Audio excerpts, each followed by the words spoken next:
சுதந்திர தினத்தை முன்னிட்டு நாட்டியத்தில் நம் தேசம் என்ற தலைப்பில் மக்கள் சேவை மையம் சார்பில் நெல்லை சங்கீத சபாவில் பரதநாட்டிய நிகழ்ச்சி நடைபெற்றது. இந்நிகழ்ச்சியில் அருண் நர்சிங் ஹோம், சொர்ண கமலா, மக்கள் சேவை மைய தலைவர் ஐயப்பன் ஆகியோர் தலைமை தாங்கினர். ராணி அண்ணா மகளிர் கல்லூரி முன்னாள் முதல்வர் மைத்திலி, சிவாலயா, நெல்லை நாட்டியப்பள்ளி விசாலாட்சி, நெல்லை பல்கலைக்கழக விடுதி வார்டன் ஜான்சி மேரி, அண்ணா பல்கலைக்கழக பாரதி ஆகியோர் திருவிளக்கு ஏற்றி வைத்து சிறப்பித்தனர்.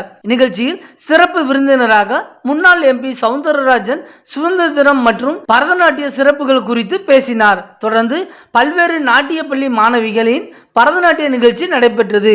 மாணவிகளுக்கு MP சவுந்தரராஜன் நெல்லையில் சுதந்திர தினத்தை முன்னிட்டு நாட்டியத்தில் நம் தேசம் பரதநாட்டிய நிகழ்ச்சியில் சவுந்தரராஜன் சான்றிதழ்கள் மற்றும் பரிசுகளை வழங்கி சிறப்பித்தார். இந்த பரதநாட்டிய நிகழ்ச்சியில் ஓய்வு பெற்ற மகேந்திரகிரி அதிகாரி சுரேஷ், நெல்லை சாப்டர் பள்ளி தலைமை ஆசிரியர் அருள்தாஸ் ஜெபகுமார், வழக்கறிஞர் ஆறுமுகம், அருண் நர்சிங் ஹோம் சுந்தரலிங்கம், மேலப்பாளையம் முஸ்லிம் பெண்கள் பள்ளி முன்னாள் தலைமை ஆசிரியை கஜிதா பானு, கிருபா பல் மருத்துவமனை மருத்துவர் கோபாலகிருஷ்ணன், முஸ்லிம் பெண்கள் பள்ளி பட்டதாரி ஆசிரியர் பட்டு, நெல்லை டவுன் மந்திரமூர்த்தி பள்ளி ஆசிரியர் சுபா உள்பட பரதநாட்டிய பள்ளி ஆசிரியர்கள், மாணவிகள், அவர்களின் பெற்றோர்கள் மற்றும் மக்கள் சேவை மைய உறுப்பினர்கள் பலர் கலந்து கொண்டனர். மக்கள் சேவை மைய செயலாளர் சங்கர்லிங்கம் நன்றி கூறினார்.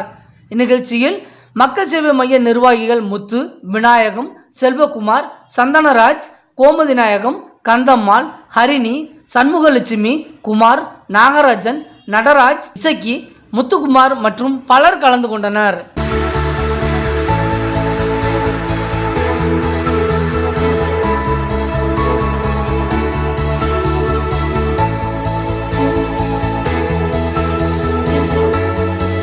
உங்கள் வியாபாரத்தை இன்னும் மேம்படுத்த விளம்பர வண்டி தேவைக்கு எங்களிடம் அணுகவும்.